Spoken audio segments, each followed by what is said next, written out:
नमस्कार दोस्तों, आज मैं आपको दशा माता के साथ सुनी जाने वाली संपूर्ण कथा सुनाने जा रही हूँ। प्रेम से बोलिए दशा माता की जय हो।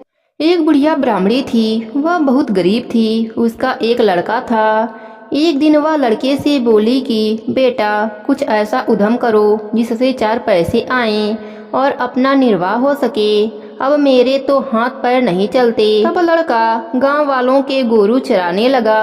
एक दिन लड़का पशुओं को पानी पिलाने नदी के घाट पर गया। वहां स्त्रियां स्नान करके दशा माता के गंडे ले रही थीं। उनका एक गंडा अधिक हो गया। उनमें से एक ने कहा कि पूछो तो यह लड़का किसका है। यदि किसी उच्च वर्ग का हो तो इसी को गंडा दे देते हैं। एक स्त्री ने लड़के से पूछा, तुम्हारे घर में कौन है? लड़के ने उत्तर दिया कि मेरी बुढ़िया माता हैं। फिर स्त्री ने कहा कि तुम कौन वर्ग के हो? वह बोला, मैं तो ब्राह्मण हूँ, पर कोई कमाने वाला न होने के कारण मैं गोरू चराता हूँ। स्त्रियों ने लड़के को एक गंडा देकर कहा कि तुम इसे घर ले जाकर अपनी माता को दे देना और कहना कि इसका पूजन और व्रत करें। हम लोग तुमको सीधा और पूजा की सामग्री भी दे देते हैं। इसे भी साथ ले जाकर अपने माता को दे देना। लड़के ने गंडा ले लिया। फिर सब स्त्रियों ने उसे सीधा दिया।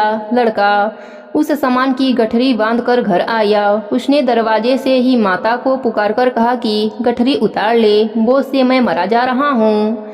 माता दौड़ी आई। गठरी का सीधा सामान देखकर वह बहुत खुश हुई। उसने लड़के से पूछा कि यह सब कहाँ से ले आए हो? लड़के ने बुढ़िया से सब हाल कहकर दशा माता का गंडा भी उसे दे दिया।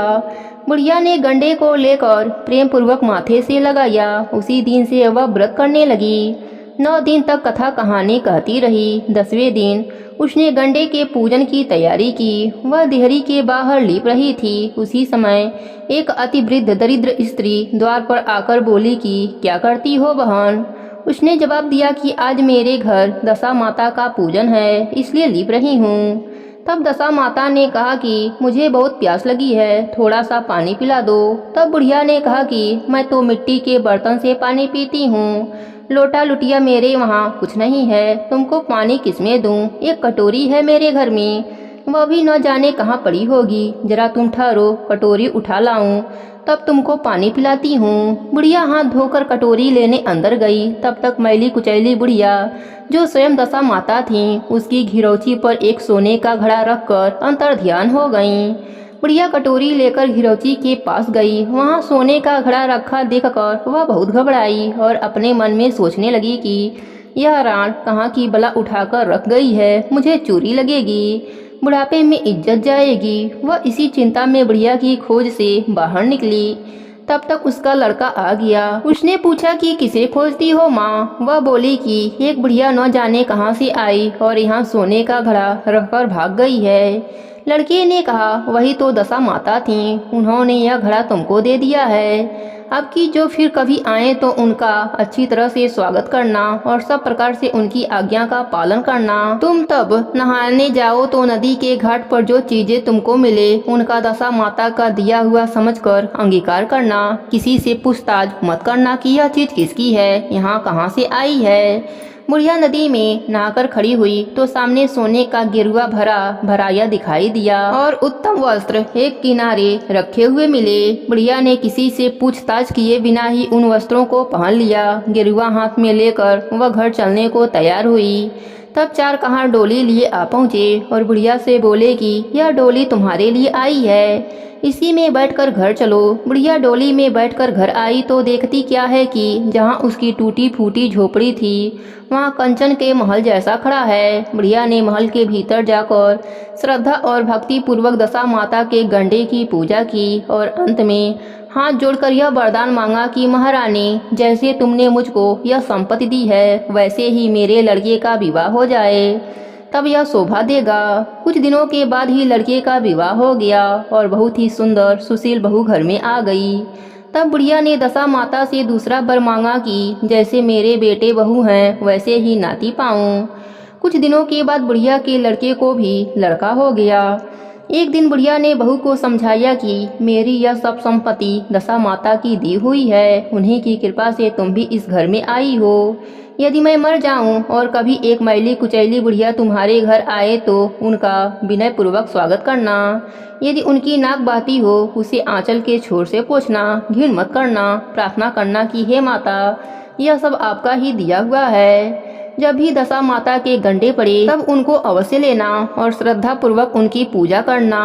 जब कभी तुम पर कोई संकट पड़े तब सुहागने न्योतना, दशा माता की कृपा से तुम्हारी सब इच्छाएं पूरी हो जाएंगी। कुछ दिनों के बाद बुढ़िया मर गई। तब दशा माता ने सोचा कि अब चलकर देखना चाहिए कि वह सास के बचनों को कहाँ तक पालती है। अतः एक वृद्धा भिखारन का भेष धारण कर उसके घर गईं। उन्हें देखते ही बहू उठकर खड़ी हो गई, पाँव पड़ी, दंडवत की और बालक को उनकी गोद में डाल दिया। उसकी ऐसी श्रद्धा भक्ति देखकर दशा माता ने आशीर्वाद दिया कि तेरी धर्म बुद्धि है, भगवान सदैव तेरा भला करेंगे, भंडार भरपूर भरा रहेगा, कभी किसी बात की चिंता तुझे नहीं सताएगी, जो इच्छा करेगी सो फल पाएगी। हे दशा माता, जैसे आपने सास बहू पर अपनी कृपा करी वैसे ही अपने सभी भक्तों पर अपनी कृपा बनाए रखना। प्रेम से बोलिए दशा माता की जय हो। तो सुनते हैं दशा माता के साथ सुनी जाने वाली धर्मराज जी की कहानी। प्रेम से बोलिए धर्मराज जी की जय हो। बहुत समय पहले की बात है, एक गांव में एक ब्राह्मण अपने बेटी और पत्नी के साथ रहता था। बेटी का नाम गौरी था। ब्राह्मणी धर्मराज जी की भक्त थी। उसने धर्मराज जी के कथा कहानी सुनने का नियम लिया हुआ था। वह रोज धर्मराज जी की कथा कहानी सुनती थी। गौरी माँ को ऐसा करते देखा तो उसके मन में भी धर्मराज जी के प्रति श्रद्धा उत्पन्न हुई। उसने भी माँ से कहा, मैं भी धर्मराज जी के कथा कहानी सुनने का नियम लूंगी। बेटी की श्रद्धा देखकर माँ को खुशी तो हुई, पर उसने कहा, बेटी जब तुम बड़ी हो जाओगी तो तुम्हारा विवाह हो जाएगा, तुम्हें ससुराल जाना होगा। हो सकता है तुम अपने इस नियम का पालन वहाँ ठीक से ना कर पाओ, तब तुम्हें दोष लगेगा। पर गौरी अपने जिद पर अड़ी रही। उसके हट के आगे ब्राह्मणी को झुकना पड़ा। उसने बेटी को धर्मराज जी के कथा कहानी सुनने का नियम दिलवा दिया। दिन बीतने लगे, गौरी बड़ी हुई। योग्य वर देखकर माता पिता ने उसका विवाह कर दिया। वह विदा होकर ससुराल आ गई। ससुराल में सास, जेठानी, देवरानी सभी थे। गौरी अपने ससुराल में कुछ महीने तो ठीक से निकाल दिए। धर्मराज जी की कथा कहानी नियम से करती रही। पर एक दिन देवरानी और जेठानी से गौरी की कहा सुनी हो गई। वह लोग उससे नाराज हो गए और उन्होंने धर्मराज जी की कथा सुनने से इनकार कर दिया। उन्होंने कहा, तुम तो सारा दिन कथा कहानी में लगी रहती हो, घर के काम में हाथ नहीं बटाती। हम लोगों को घर का सारा काम करना पड़ता है। अगले दिन गौरी नहा धोकर आई। वह सबसे कहती रही, मेरी कहानी सुन लो, पर सबने मना कर दिया। सबने कहानी सुनने से इनकार कर दिया। उल्टे उस पर इल्जाम लगाने लगे कि घर के काम करने के लिए वह बहाना बना रही है। सास ने उसको घर के काम करने की हिदायत दी। लाचार गौरी घर के काम करने लगी। इस कारण उसका कथा कहने का नियम पूरा नहीं हो सका। इसी दुख में उसने भोजन भी नहीं किया। इसी तरह 3 दिन बीत गए। वह भूखी प्यासी तड़पती रही, पर किसी को उससे सहानुभूति नहीं हुई। एक रात जब वह सो रही थी तो उसके सपने में धर्मराज जी आए। उन्होंने गौरी से पूछा, तुमने अपने नियम का पालन क्यों नहीं किया? गौरी ने उन्हें सारी बात बताई। धर्मराज जी ने उसे पूजा घर में जाने को कहा। गौरी वैसा ही किया। पूजा घर ज्यादातर बंद ही रहता था, क्योंकि ससुराल में किसी को पूजा पाठ में इतनी श्रद्धा नहीं होती थी। गौरी ने जब पूजा घर खोला तो वह हैरान रह गई। वहाँ पीपल, पथवारी, गंगा, जमुना, तुलसी माता का ब्यूड़ा और स्वर्ग के सभी देवी देवता विराजमान थे। गौरी की प्रशंसा का ठिकाना न रहा। उसने सारे देवी देवताओं की पूजा करी, फिर धर्मराज जी के नित्य नियम की कथा कही। उसने खुशी खुशी पूजा घर का दरवाजा बंद किया और चौके में आई। उसने अपने थाली में भोजन परोसा और खाने लगी। सभी देवरानी जेठानी खटपट की आवाज सुनकर रसोई घर में आए तो गौरी को भोजन करते देखा। वह व्यंग कसते हुए बोली, तुम्हारे नियम का क्या हुआ? भूख सहन नहीं हुई क्या, जो कथा कहे बिना खाने बैठ गई? अब तुम्हारा प्रण कहाँ गया? गौरी सरल मन से जवाब दिया, मैंने अपने कथा का नियम पूरा कर लिया है, उसके बाद ही भोजन कर रही हूँ। उन लोगों ने कहा, हमने तो तुम्हारी कथा सुनी नहीं, फिर तुमने नियम कैसे पूरा किया? गौरी बोली, सारे देवी देवता पूजा घर में विराजमान हैं, मैंने उनकी पूजा करके उन्हीं को कथा सुना दी। सास देवरानी जेठानी को उसके बात पर भरोसा नहीं हुआ और उन्होंने कहा, हमें भी तो दिखाओ, कहाँ है तुम्हारे देवी देवता? गौरी सबको लेकर पूजा घर में आई। जब उसने द्वार खोला तो वहाँ कोई न था, सभी देवी देवता गायब हो गए थे। तब गौरी ने हाथ जोड़कर आंखें बंद करके धर्मराज जी का ध्यान किया और कहा, यदि मेरी श्रद्धा सच्ची है तो आप सब दर्शन दीजिए, मेरे घर वाले भी आप लोगों का दर्शन करना चाहते हैं। इतना कहते ही सभी देवी देवता फिर से प्रकट हो गए। सास देवरानी जेठानी आश्चर्य से चकित हो गए। उन्होंने देवताओं के दर्शन किए और हाथ जोड़कर माफी मांगने लगे। सबको धर्मराज जी का चमत्कार दिखाई पड़ गया था। अब सब लोग धर्मराज जी की कथा कहानी का नियम ले लिया, जिसके फलस्वरूप उनको इहलोक में सुख मिला और मरने के बाद स्वर्गलोक का सुख मिला। हे धर्मराज जी, जैसे आप गौरी पर प्रसन्न हुए, वैसे ही अपने सभी भक्तों पर अपनी कृपा बनाए रखना। प्रेम से बोलिए धर्मराज जी की जय हो। अब सुनते हैं गाय माता की कहानी। प्रेम से बोलिए गाय माता की जय हो। बहुत पुरानी बात है। एक गांव में एक सेठ सेठानी रहते थे। सेठ बहुत पैसे वाला था। पूरे गांव में उसकी बहुत इज्जत थी। लेकिन सेठ सेठानी को औलाद का सुख नहीं मिला। शादी के 30 वर्ष बीत चुके थे। उनके धन का कोई भी उत्तराधिकारी नहीं था। सेठानी ने एक बार सोचा कि हमारे पास इतना धन दौलत है, लेकिन कोई भी उत्तराधिकारी नहीं है। हमारे मरने के बाद यह सारा धन बेकार है। यह धन हमारे किस काम का? एक दिन सेठानी ने सेठ जी से कहा कि आप एक गाय ला दीजिए, मैं गाय का सेवा करूंगी ताकि हमारा अगला जन्म सुधर सके। पूरा समय घर में अकेले रहती हूँ, मेरा मन नहीं लगता। सेठ जी ने हामी भर दी, लेकिन कई दिन निकल गए। सेठ जी गाय लेकर नहीं आए।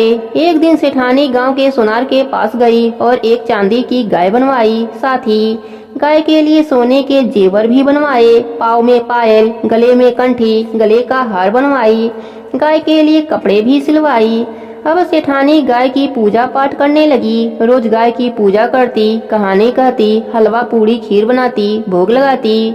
फिर उस भोजन को घर के बाहर आने जाने वाले गाय को खिलाती। अब सेठानी का समय बहुत अच्छे से गुजरने लगा। गाय का पूजा पाठ करते करते 1 साल बीत गया। एक दिन सेठानी ने सेठ जी से कहा कि मुझे गाय माता का उद्यापन करना है। आप किसी योग्य ब्राह्मण को खाना खाने के लिए बोलकर आइए। तब सेठ जी गांव के ही एक पंडित जी के पास गए और बोले, पंडित जी, कल आप मेरे घर खाना खाने पधारिएगा, मेरी पत्नी गाय का उद्यापन करेगी। पंडित जी ने उस समय हामी भर दिया। पंडित जी मन ही मन सोचने लगे कि गाय की उद्यापन में मुझे गाय भी मिलेगी, मैं उसका देखभाल कैसे करूंगा? मेरे पास तो खुद रहने के लिए एक छोटी सी झोपड़ी है। मैं अपने बच्चों को ढंग से खाना नहीं खिला पाता, मैं गाय को कहां से खिलाऊंगा? मन ही मन पंडित जी ने सोचा कि मैं सेठ जी के यहाँ खाना खाने नहीं जाऊंगा। इधर सेठानी ने गाय के उद्यापन के लिए 2 तांबे के बड़े बड़े ड्रम खरीदे। एक में पानी भरा, एक में सूखा गेहूं का दरिया भरा। एक बोरी गुड़ खरीदा ताकि वह गाय के नाम से पंडित जी को दान में दे सके। फिर पंडित जी के लिए कई तरह के खाने के लिए व्यंजन बनवाई। सुबह से दोपहर हो गई, लेकिन पंडित जी खाना खाने नहीं आए। तब सेठानी ने सेठ जी से पूछा कि आपने पंडित जी को खाने पर कहा भी था या नहीं? सुबह से दोपहर हो गई, पंडित जी खाना खाने क्यों नहीं आए? सेठ जी ने कहा, बहुत अच्छे से बोलकर आया था। सेठ जी ने अपने नौकर को पंडित के घर भेजा। नौकर पंडित के घर गया और बोला, पंडित जी, आप मेरे सेठ के यहाँ क्यों नहीं आए? आप अपना नुकसान क्यों कर रहे हैं? हमारी सेठानी जी आपको देने के लिए चांदी की गाय बनवाई है और बहुत सारा धन भी देगी। पंडित जी बहुत ही खुश हुए। वह तुरंत तैयार होकर नौकर के साथ सेठ सेठानी के घर पहुँच गए। सेठानी ने पंडित का खूब आदर सत्कार किया। पंडित को खूब सारे धन मिले। पंडित जी बहुत खुश हुए। पंडित जी ने सेठ सेठानी को खूब आशीर्वाद दिया।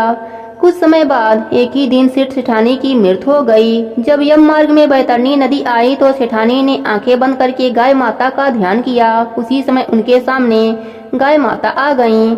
सेठानी ने सेठ जी से कहा कि आप गाय माता की पूंछ पकड़ लीजिए, हमें बैतरणी नदी पार करनी है। दोनों सेठ सेठानी ने गाय माता की पूंछ पकड़ ली। बड़े ही आराम से बैतरणी नदी पार कर ली। नदी पार करने के बाद सेठ जी ने अपने पत्नी से कहा, अरे सेठानी, यह क्या चमत्कार हुआ, तुमने कब गाय दान करी? तब सेठानी सेठ जी को पूरी बात बताई कि हमारे धन का कोई भी उत्तराधिकारी नहीं था, तो मैंने चांदी की गाय की पूरे साल भर पूजा करके गाय के उद्यापन में वह चांदी की गाय और बहुत सारे धन दान में दी। यह उसी का फल है कि आज हमने बैतरणी नदी बड़े ही आराम से पार कर ली। जो भी मनुष्य अपने जीवन काल में ऐसा करता है, मरने पर उन्हें यम मार्ग के दुख नहीं देखने पड़ते। इस कहानी का फल सबको मिले, कहानी कहने वाले को, सुनने वाले को और हुंकारा भरने वाले को भी। प्रेम से बोलिए गाय माता की जय हो। अब सुनती हैं सूरज भगवान की कहानी। प्रेम से बोलिए सूरज भगवान की जय हो। एक ब्राह्मण का पुत्र था जो रोज सुबह उठते ही नहा धोकर माँ से रोटी मांगता था। एक दिन माँ ने कहा कि बेटा, तुम कोई नित नियम रख लो। लोग तो सुबह उठकर नहा धोकर मंदिर जाते हैं और पूजा पाठ करते हैं, इसके बाद रोटी खाते हैं। अब तुम भी सुबह उठकर रोज सूरज भगवान का दर्शन करके रोटी खाने का नियम ले लो। ब्राह्मण का पुत्र यह नियम ले लेता है। अब वह रोज इसी प्रकार से नियम को निभाता है। एक दिन सूरज भगवान ने कहा, देखता हूँ कि यह सच्चे मन से मेरा दर्शन करता है या नहीं। एक दिन सूरज भगवान बादल में छुप जाते हैं। वह सूरज भगवान का दर्शन करने के लिए जंगल में निकल जाता है और सूरज भगवान को ढूंढते ढूंढते शाम हो जाती है। उधर चार चोर चोरी करके जंगल में बंटवारा करने के लिए रुक जाते हैं। सूरज भगवान सोचते हैं कि यह तो मेरा सच्चा भक्त है, पूरा दिन हो गया, यह भूखा प्यासा ही रह गया। सूरज भगवान उसे बादल फाड़कर दर्शन देते हैं। सूरज भगवान को देखते ही ब्राह्मण का पुत्र कहता है, दिख गया, दिख गया। उधर चारों चोर चौंक जाते हैं। इस लड़के ने धन बांटते हुए देख लिया है। चोर उसे बुलाते हैं और कहते हैं, तुमने क्या देखा? फिर उसने कहा, दिख गया, दिख गया। चोरों ने कहा, तुम किसी से कुछ मत कहना, आधा धन तुम लेकर जाओ। ब्राह्मण का पुत्र आधा धन लेकर आ गया और माँ को कहा कि दरवाजा खोलो। माँ ने कहा कि बेटा, तू पूरे दिन कहाँ गया था? अब तो तू ऐसा नियम मत रखना। बेटे ने कहा, माँ तुम दरवाजा तो खोलो, मेरे ऊपर सूरज भगवान प्रसन्न हुए हैं, इतना सारा धन लेकर आया हूँ। उसकी माँ धन देखकर सूरज भगवान की जयकारा लगाने लगी। जब नियम रखना हो तो ब्राह्मण के पुत्र जैसा नियम रखना। हे सूरज भगवान, जैसे आपने उस पर अपनी कृपा करी, वैसे ही अपने सभी भक्तों पर अपनी कृपा बनाए रखना।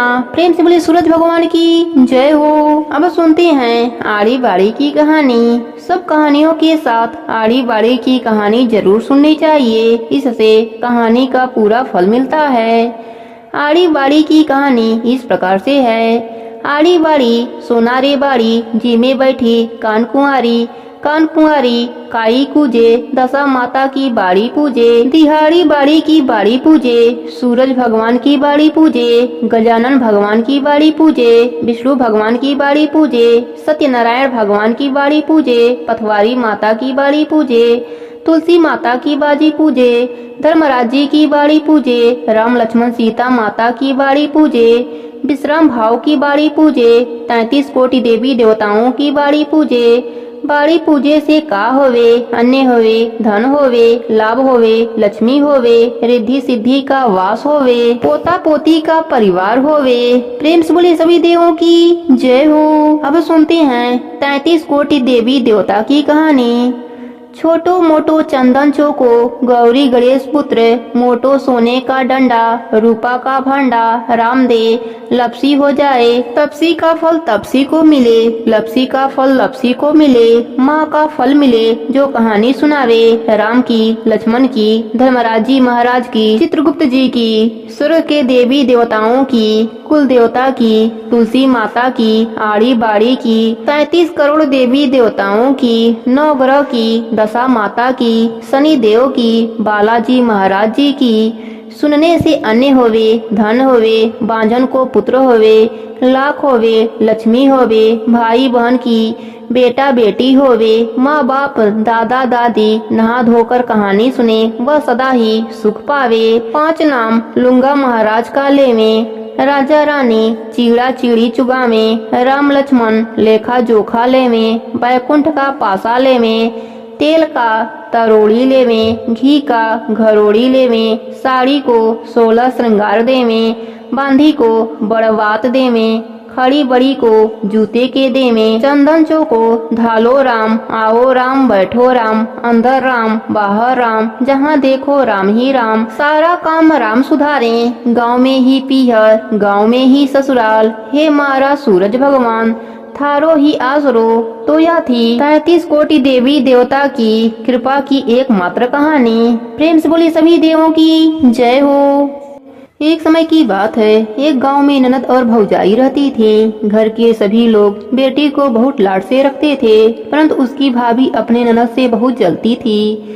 एक दिन बहू ने अपने सास से कहा कि माँ जी, आप अपनी बेटी से घर का काम काज क्यों नहीं करवाती? पराये घर जाएगी तो बहुत दुख पाएगी। परंतु सास ने कहा कि यह तो बहुत छोटी है, बड़ी हो जाएगी तो सब सीख जाएगी। बेटी का नाम रानी था। वह जब से समझदार हुई तभी से तुलसी माता का पूजा करती थी, तुलसी सींचती थी और सुबह शाम घी का दिया जलाती थी। तुलसी जी का पूजा करने के बाद ही वह खाना खाती थी। रानी तुलसी जी से प्रार्थना करती, हे माँ, सोने का लोटा दो और लड्डुअन का थार दो। इस प्रकार सोने का लोटा और लड्डुअन का थार आ जाता था। रानी वह ले जाकर अपने माँ को दे देती थी। इसी तरह उनका घर चलता था। उनके घर में कभी भी अन्न धन की कमी नहीं हुई। एक दिन उसकी माँ अपने बेटे से बोली, बेटा, रानी का विवाह का समय हो गया है, तुम उसके लिए घर खोज दो। तब उसकी भाभी बोली, मेरे जान पहचान की एक शादी है, रानी की शादी वहीं करा दिया जाए। रानी की शादी हो गई। वह बहुत ही गरीब थे। सुबह हुआ तो रानी ने अपने सास से कहा, मैं पहले तुलसी जी का पूजा करूंगी, उसके बाद ही अन्न जल ग्रहण करूंगी। सास बोली, हमारे यहाँ तो तुलसी का पौधा नहीं है। रानी को उसके ननद के साथ पड़ोस में लगी तुलसी के पौधे के पास भेज दिया। रानी ने तुलसी जी की पूजा करी और वही मांगा जो हमेशा मांगती थी। सोने के लोटा में जल दो और लड्डुअन का थाल दो। दोनों चीजें उसके सामने आ गयीं। रानी ने वह लोटा व थाल पड़ोसन को दे दिया। पड़ोसन तो बहुत खुश हुई और बोली, बहू, तुम रोज पूजा करने आ जाया करो। जब वह दोनों घर आए तो ननद ने अपनी माँ को पूरी बात बता दी। सास गुस्से से बोली, अब देखती हूँ कि यह कैसे तुलसी पूजा करने पड़ोस में जाती है। सुबह रानी ने तुलसी पूजा के लिए कहा तो सास पहले से ही गुस्से में बैठी हुई थी। उसने कहा, कोई पूजा पाठ नहीं होगी, चलो काम पर लग जाओ। रानी बहुत दुखी हुई। उसने कुछ भी नहीं खाया। इसी तरह 4-5 दिन निकल गए और वह भूखी प्यासी ही रही। रात में तुलसी माता ने सपने में दर्शन दिया और बोली, बेटी, तुम आजकल मुझे जल से क्यों नहीं सींचती हो? मेरी पूजा पाठ भी नहीं करती हो, दिया भी नहीं लगाती हो। तब रानी ने कहा, मेरे ससुराल में तुलसी का पौधा नहीं है तो मैं कैसे पूजा करूं? तब तुलसी माता ने कहा, उठो और घर के आंगन में देखो, वहाँ तुलसी का पौधा है। रानी जब सुबह उठी तो उसने देखा सच में आंगन में तुलसी का पौधा था और उसमें हीरे मोती लटक रहे थे। वह बहुत खुश हुई और पूजा की थाली लाकर पूजा करी और जल से तुलसी जी को सींचा। घी का दीपक जलाया, परिक्रमा करी और उसने वही कहा, हे माँ, सोने के लोटे में जल दो और लड्डुअन का थाल दो। दोनों चीज उसके आगे आ गए। बहू ने ले जाकर दोनों चीजें अपने सास को दे दिया। वह चकित होकर पूछा, यह सब कहाँ से आया? तब बहू ने पूरी बात बताई। सास ने आंगन में जाकर देखा तो आंगन में तुलसी का पौधा जगमगा रहा था। सास को अपनी गलती पर बहुत शर्मिंदगी हुई। सास बहू से माफी मांगने लगी तो बहू ने कहा, माँ जी, उल्टी गंगा नहीं बहती, मैं आपके पाँव लगूंगी, आप तुलसी माता के पाँव लगिए। तब दोनों सास बहू और ननद रोज तुलसी माता की पूजा करने लगे, तुलसी सींचने लगे। हे तुलसी माता, जैसे आपने रानी पर अपनी कृपा करी, वैसे ही अपने सभी भक्तों पर अपनी कृपा बनाए रखना। प्रेम से बोली तुलसी माता की जय हो। राम आए लक्ष्मण आए, देश के पुजारी आए, नित नेम का नेम लाए। आओ राम बैठो राम, माखन मिश्री खाओ राम, दूध बतासा पियो राम, सूत के पल का पोटो राम, साल दुसाला ओढ़ो राम। राम सवारे सबके काम, खाली घर भंडार भरेंगे, सबका बेड़ा पार करेंगे। जय श्री राम जय श्री राम। सीता माता कहानी कहा करती थीं और श्री राम सुना करते थे। एक दिन भगवान राम को किसी काम से बाहर जाना पड़ा। सीता माता कहने लगी, प्रभु मेरा तो 12 वर्ष का नितनेम है, मैं अपनी कहानी किसे सुनाऊंगी। भगवान बोले, ऐसा करो, कुएं के पाल पर जाकर बैठ जाओ, औरतें पानी भरने आएंगी, तुम्हारी कहानी सुन लेंगी। सीता माता कुएं पर जाकर बैठ गईं। एक बहू आई, रेशम जड़ी की साड़ी पहन रखी थी और सोने का घड़ा ले रखा था। सीता मैया बोली, बहन मेरा 12 बरस का नितनेम है, सुन ले। बहू बोली, मैं अगर आपका नित नियम सुनूंगी तो मुझे बहुत देरी होगी, घर में सास लड़ेगी। उसने कहानी नहीं सुनी। घर आई तो रेशम जड़ी की साड़ी फट गई, सोने का घड़ा मिट्टी का हो गया। सास बोली, बहू किसका दोष सिर लेकर आई है। बहू बोली, सासू जी दोष क्या। कुएं पर एक औरत बैठी थी, कह रही थी मेरी कहानी सुन ले, मैंने नहीं सुनी तो ऐसा हो गया। अगले दिन सास वही साड़ी पहनकर गई, वही घड़ा लेकर गई। सीता माता बैठी पाई, उन्होंने कहा मेरी कहानी सुन ले बहन। सास बोली, बहन मैं आपकी कहानी 4 बार सुनूंगी। सीता माता ने कहानी कहा, सास ने कहानी सुना। सास जब घर गई तो उसकी फटी साड़ी रेशम जैसी हो गई, सोने का घड़ा हो गया। बहू कहने लगी, सासू माँ तुम कैसे सब सही कर आई। सास बोली, जो तू दोष लगाकर आई थी मैं दोष उतार आई। बहू ने पूछा, ऐसी वह कौन थी। सास बोली, वह सीता माता थी, पुराने से नया कर देती हैं, खाली घर भंडार भर देती हैं, लक्ष्मी जी का वास कर देती हैं और जो कुछ इच्छा हो उसे भी पूरा कर देती हैं। बहू ने कहा, अच्छा ऐसी कहानी मुझे भी सुना दीजिए। सास बोली, ले भाई तू भी सुन ले। राम आए लक्ष्मण आए, देश के पुजारी आए, नित नेम का नेम लाए। आओ राम बैठो राम, माखन मिश्री खाओ राम, दूध बतासा पियो राम, सूत के पल का पोटो राम, साल दुसाला ओढ़ो राम। राम सवारे सबके काम, खाली घर भंडार भरेंगे, सबका बेड़ा पार करेंगे। जय श्री राम जय श्री राम। बहू कहने लगी, सासू माँ कहानी तो बहुत अच्छी है। सास बोली, बहू रोज कह लिया करेंगे। एक दिन उनकी पड़ोसन आई, बोली, बहन जरा आँच दे दो।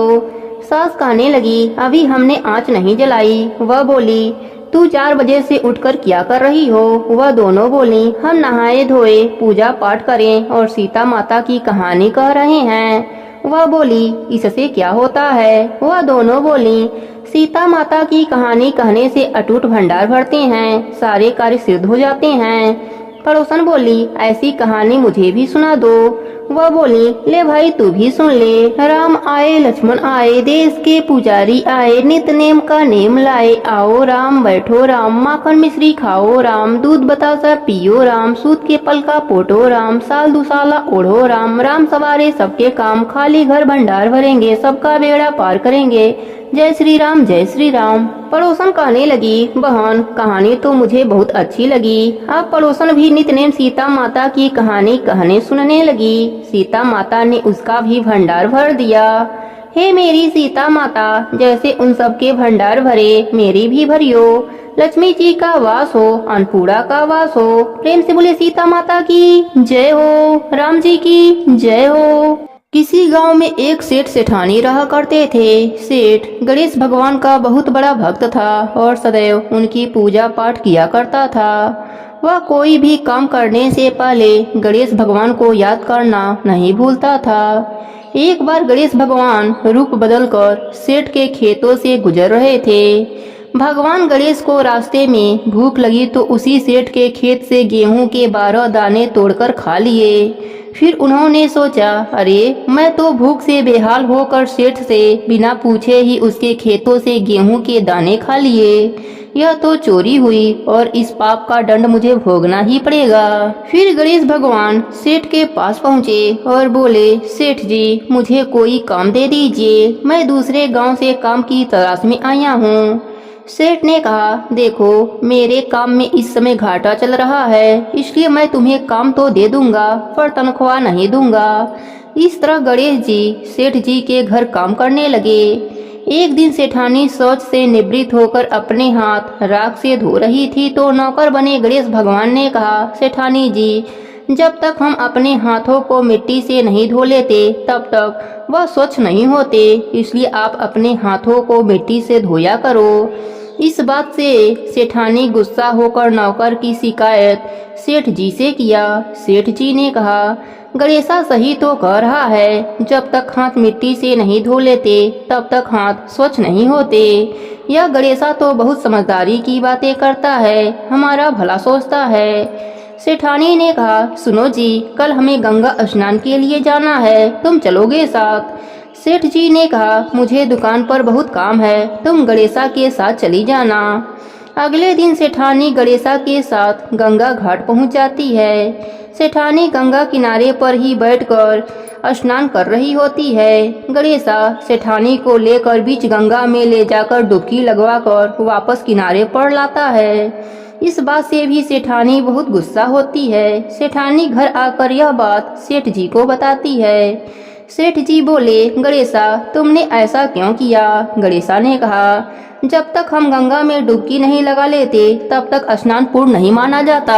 सेठ जी प्रसन्न होकर बोले, यह गणेशा तो बहुत बुद्धिमानी की बातें करता है, हमारे बारे में कितना अच्छा सोचता है। एक दिन सेठ जी अपने घर पर पूजा का आयोजन रखा और सेठानी को बुलाने के लिए गणेशा से बोले। गणेशा सेठानी को बुलाने गया तो देखता है सेठानी काला कपड़ा पहन रखी है। गणेशा कहता है, सेठानी जी आप पूजा में लाल रंग की साड़ी पहनो, पूजा में लाल रंग शुभ माना जाता है।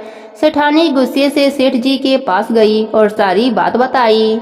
तब सेठ जी ने कहा, गणेशा ठीक ही कह रहा है, पूजा पाठ में लाल रंग शुभ माना जाता है। फिर सेठानी लाल रंग की साड़ी पहनकर पूजा करवाती है। एक दिन सेठ जी घर में गणेश पूजन का कार्यक्रम रखा। गणेश जी की मूर्ति के स्थान पर गणेशा जाकर बैठ जाता है। यह देखकर सेठ जी को गुस्सा आ जाता है। सेठ जी कहते हैं, गणेशा यह कहाँ की समझदारी है, मैं तो समझता था तुम बहुत समझदार हो, बड़ी बड़ी ज्ञान की बातें करते हो और खुद ही अज्ञानी बनकर उस स्थान पर बैठ गए हो जहाँ प्रभु की मूर्ति का स्थान है। फिर गणेशा अपने असली रूप में आ जाते हैं।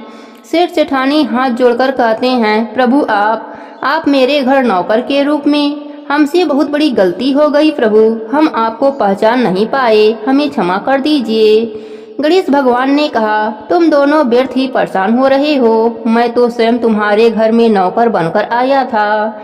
मैंने तुम्हारे खेत से गेहूं के 12 दाने चुरा कर खा लिए थे, इसीलिए मैं उसका ऋण चुकाने तुम्हारे घर नौकर बनकर आया था। मेरा आशीर्वाद सदैव तुम पर बना रहेगा, तुम्हारे घर में धन वैभव की कभी भी कमी नहीं होगी। इतना कहकर गणेश भगवान अंतर ध्यान हो जाते हैं। हे गणेश जी महाराज, जैसे आपने सेठ सेठानी पर प्रसन्न होकर उनको दर्शन दिया, अन्य धन दिया, वैसे ही अपने सभी भक्तों पर अपनी कृपा बनाए रखना, सबके व्रत को पूर्ण करना। प्रेम से बोले गणेश भगवान की जय हो, दशा माता की जय हो। एक समय की बात है, किसी गांव में एक साहूकार और उसकी पत्नी रहते थे। उनके 3 बच्चे थे। साहूकार बहुत समझदार और धार्मिक था। सुबह उठकर स्नान आदि करके सूर्य देव को जल अर्पित करता और लक्ष्मी माता की पूजा करता और कथा कहानी सुनता। जबकि साहूकारनी उसके विपरीत एवं आलसी महिला थी। ना तो सुबह जल्दी उठती, ना ही झाड़ू पोछा करती और ना ही खुद स्नान करती, ना ही बच्चों को स्नान कराती। साहूकार ने उसे कई बार समझाया कि ब्रह्म मुहूर्त में उठकर झाड़ू पोछा किया करो, स्नान आदि करके चौका किया करो, बच्चों को भी स्नान आदि कराया करो। देखो हमारा घर कितना गंदा रहता है, जिस घर में गंदगी होती है वहाँ कभी भी बरकत नहीं आती, अन्य धन की कमी लगी रहती है, अशांति छाई रहती है और माता लक्ष्मी की जगह दरिद्रता का वास रहता है। लेकिन साहूकारनी पर इन बातों का कोई भी असर नहीं होता। एक दिन शाम के समय घर का सामान खरीदने साहूकारनी जा रही थी। लक्ष्मी माता ने एक सुंदर महिला का रूप धरा और उसके पास आकर बोली, बहन क्या तुम्हारी लालटेन की रोशनी से मुझे भी यहाँ रास्ता पार करा दोगी? तो साहूकारनी बोली, हाँ जरूर। लेकिन तुम कौन हो? तुम्हें पहले कभी भी गांव में नहीं देखा। तब लक्ष्मी माता बोली, मैं शहर से यहाँ अपने बहन के घर आई हूँ। दोनों बातें करते करते रास्ता पार कर रही थीं, तो साहूकारनी बोली, बहन तुम कल सुबह मेरे घर आना, हम खूब बातें करेंगे। अगले दिन लक्ष्मी माता साहूकारनी के घर पहुँची और घर की दशा देखकर बोली, बहन तुम घर की साफ सफाई नहीं करती, घर कितना गंदा हो रखा है, चौका भी गंदा पड़ा है, बच्चों ने भी गंदे कपड़े पहने हैं। तब साहूकारनी बोली, बहन मुझे साफ सफाई करना बिल्कुल भी अच्छा नहीं लगता। तब लक्ष्मी माता बोली, तुम एक बार मेरे कहने से घर को साफ तो करो, तुम्हें सब अच्छा लगने लगेगा। तब लक्ष्मी माता बताती गई और साहूकारनी घर का काम करती गई। घर की सारी साफ सफाई कर, चूल्हा लिपा और बच्चों को नहलाकर साफ वस्त्र पहनाए। फिर साहूकारनी खुद नहाई और साफ कपड़े पहनकर तैयार हो गई। इस तरह लक्ष्मी माता रोज साहूकारनी के घर आती और उससे घर की साफ सफाई करवाती। इस तरह कई दिन बीत गए। साहूकार यह देखकर बहुत खुश हुआ। घर में साफ सफाई रहने से, लक्ष्मी माता की पूजा करने से बरकत होने लगी। घर में अन्य धन के भंडार भर गए। साहूकारनी के पड़ोसियों ने जब उसकी तरक्की देखी तो उनसे रहा नहीं गया और साहूकारनी से पूछने लगे, अचानक तुम्हारे दिन कैसे फिर गए? तो साहूकारनी बोली, मेरी एक सहेली है, उसका नाम धरा है, वह रोज आती है और मुझसे घर की साफ सफाई करवाकर लक्ष्मी माता को भोग लगवाती है, फिर कथा कहानी सुनाकर चली जाती है। उसी ने मुझे यह सब सिखलाया है, मैं उसका कहना मानती हूँ और मुझे अब सारा साफ सफाई करके पूजा करना बहुत अच्छा लगता है। तब वह सब बोले, ऐसी कैसी सहेली है जो रोज आती है और सफाई करवाती है, कल उसे रोकना और हमें भी उससे मिलवाना। दूसरे दिन जब लक्ष्मी माता आई तो साहूकारनी ने उन्हें जाने नहीं दिया और बोली, बहन मेरी पड़ोस ने मुझे कल ताना मार रही थी कि कैसी सहेली है तेरी, रोज आती है और चली जाती है, तेरे घर रुकती क्यों नहीं? आज तो मैं तुम्हें जाने नहीं दूंगी, अब तुम इस चौकी पर बैठ जाओ। तब लक्ष्मी माता बोली, बहन मैं तो राजा महाराजा के घर भी नहीं बैठती, तेरे घर कैसे बैठूं? पर साहूकारनी नहीं मानी और हाथ पकड़कर लक्ष्मी माता को चौकी पर बैठा दिया। तभी माता ने साक्षात दर्शन दिया। साहूकारनी आश्चर्यचकित हो गई और माता के चरणों में गिरकर प्रणाम करने लगी। लक्ष्मी माता की कृपा से साहूकार के घर अन्य धन से भर गया।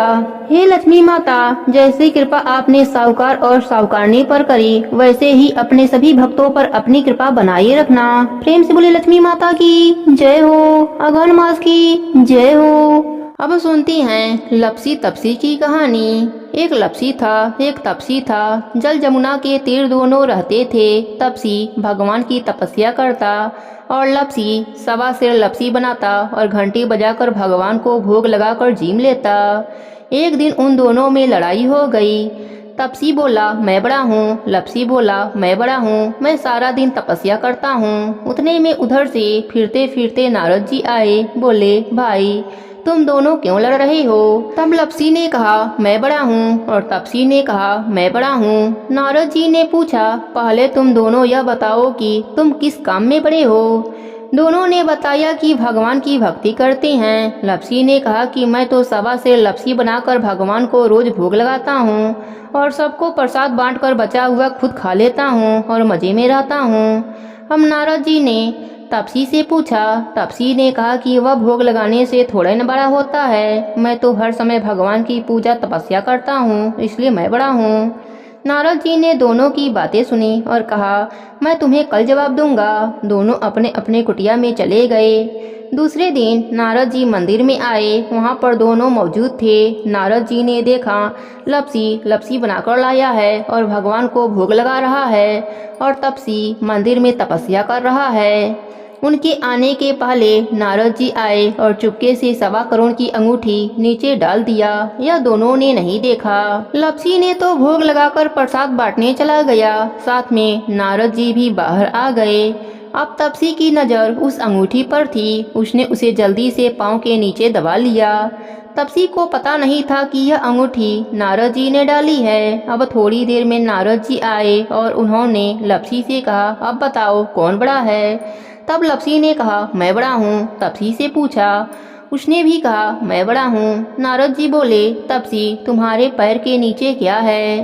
तपसी ने पैर उठाया तो 1.25 करोड़ की अंगूठी निकली। नारद जी बोले कि इतना भक्ति भजन करके भी तुम्हारे मन से चोरी नहीं गया, तुम्हारी तपस्या में कमी है, तुम्हारी तपस्या का फल व्यर्थ जा रहा है, तुमको कलंक लग गया, इस कारण से तुमसे लपसी बड़ा है। तब तपसी बोला महाराज मेरी तपस्या का फल मुझे कैसे मिलेगा, कुछ तो उपाय बताइए। तब नारद जी बोले स्त्रियां जब नित्य नियम निभाएंगी तब उनका पुण्य तुम्हें मिलेगा, तब यह पाप उतरेगा। वह बोला वह अपना फल मुझे क्यों देंगी? तब नारद जी ने कहा आज से औरतें व्रत की कहानी कहने के बाद तुम्हारी कहानी नहीं कहेंगी तो वह फल तुम्हें दे दिया जाएगा। आंगन लिपकर देहरी नहीं लिपेंगी तो वह फल तुझे मिलेगा। धोती देकर गमछा नहीं देंगी तो वह फल तुम्हें मिलेगा।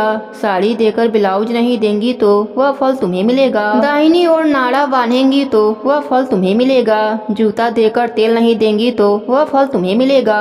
चौका देकर बावली नहीं देंगी तो वह फल तुम्हें मिलेगा। गोबरी थाप कर बाटला नहीं थापेंगी तो वह फल तुम्हें मिलेगा। पग पर पग रखकर धोएंगी तो वह फल तुम्हें मिलेगा। रोटी थाप कर गाय व कुत्ते को रोटी नहीं देंगी तो वह फल तुम्हें मिलेगा। सीधा देकर दक्षिणा नहीं देंगी तो वह फल तुम्हें मिलेगा। ब्राह्मण जिमाकर दक्षिणा नहीं देंगी तो वह फल तुम्हें मिलेगा। ननद जिमाकर नंदोई नहीं जिमाएंगी तो वह फल तुम्हें मिलेगा। एकादशी का व्रत करके द्वादशी को ब्राह्मण नहीं जिमाएंगी तो वह फल तुम्हें दे दिया जाएगा। सभी व्रतों की कहानी कहकर तेरी कहानी नहीं सुनेंगी तो तुम्हें उनके भक्ति का आधा फल दे दिया जाएगा। इतना कहकर नारद जी अंतर ध्यान हो गए। तभी से और कथा कहानी कहने के बाद लपसी तपसी की कथा कहानी सुनने का नियम हो गया। सभी कहानी कहने के बाद लपसी तपसी की कहानी कहते या सुनते हैं तभी पूरा फल मिलता है। प्रेम से बोलिए राई दामोदर की जय हो।